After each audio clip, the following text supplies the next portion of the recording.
നന്മ പ്രചരിപ്പിക്കുന്ന നന്മയുള്ള മനസ്സുള്ള ആളുകളാണ് എൻ്റെ മുന്നിലിരിക്കുന്ന നിങ്ങളെല്ലാവരും. നന്മ കുറച്ചേ ഉള്ളൂ നിങ്ങളുടെ മനസ്സിലിപ്പോൾ നന്മ. പക്ഷെ നന്മ എന്താക്കണം? കൂട്ടിയെടുക്കണം. നന്മ കൂട്ടണം.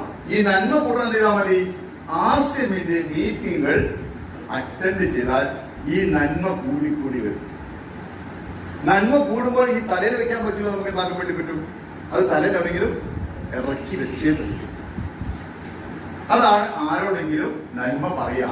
തലയിൽ കയറി നിൽക്കുമ്പോഴേക്കൂടെ ഇറക്കണ്ടത് കംപ്ലീറ്റ് ഇങ്ങനെ ഇവിടെ നർസിസ് കാര്യങ്ങളോ സാറേ എന്താക്കണം? അത് ആർക്കെങ്കിലും പകർന്നു കൊടുക്കുമ്പോൾ ഇവിടുന്ന് കുറച്ച് കുറയും. പിന്നെ അടുത്ത മീറ്റിങ്ങിൽ വീണ്ടും ഇവിടെ കയറും, പിന്നെ വീണ്ടും പറയാ. ഇങ്ങനെ പറയാ, മീറ്റിംഗ് അറ്റൻഡ് ചെയ്യാം, പറയാ, മീറ്റിംഗ് അറ്റൻഡ് ചെയ്യാം, പറയാ, മീറ്റിംഗ് അറ്റൻഡ് ചെയ്യാം. അപ്പൊ ഇങ്ങനെ ഈ നന്മ ഇങ്ങനെ പ്രചരിച്ചുകൊണ്ട് പോകും. നമ്മൾ പ്രചരിപ്പിക്കുമ്പോൾ എന്ത് സംഭവിക്കും?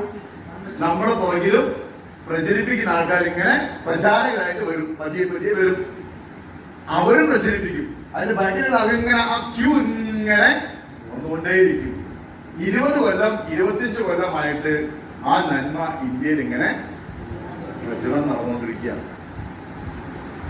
ആസ്യം വളരുകയാണോ തളരുകയാണോ? 25 വർഷമായിട്ട് ഗ്യാരണ്ടിയാണ് ആസ്യം വളരുകയാണ്. 20 കൊല്ലമായിട്ട് ആ വളർച്ചയ്ക്ക് പാടുണ്ട്, ഞാനുണ്ട്. കേരളത്തിലെ അതിന്റെ വളർച്ചയെ പറ്റി എനിക്ക് നല്ല ബോധ്യമുണ്ട്. കേരളത്തിലെ എല്ലാ വളർച്ചയെ പറ്റി എനിക്ക് അതിന്റെ ഓരോ പോയിന്റും എനിക്കറിയാം. എങ്ങനെ വളർന്നു, ഇപ്പോഴെങ്ങനെ വളർന്നുണ്ട്, ഇനി എങ്ങനെ വളർന്നൊക്കെ പൂർണ്ണമായ വ്യക്തമായ ധാരണ ആർക്കുണ്ട്? എനിക്ക്. കാരണം ഞാൻ 20 കൊല്ലം കൂടെ തന്നെ ഉണ്ട് ആസ്യമിന്റെ കേരളത്തിൽ ഇവിടെ തന്നെയുണ്ട്. അപ്പൊ ആസ്യം എന്താണ്? നന്മയാണ്. നന്മ പ്രചരിപ്പിക്കുന്ന നന്മയുടെ ആസ്യമിന്റെ വക്താക്കളാണ് ആര്? നമ്മൾ ഓരോരുത്തരും നിന്ന് മനസ്സിലാക്കണം. ആസ്യം ബിസിനസ് തന്നെ നമ്മള് പറയേണ്ട ആസ്യം എന്താണ്? ആസ്യം ഒരു നന്മയാണ്. നന്മ ചെയ്യാൻ ആഗ്രഹമുണ്ടോ?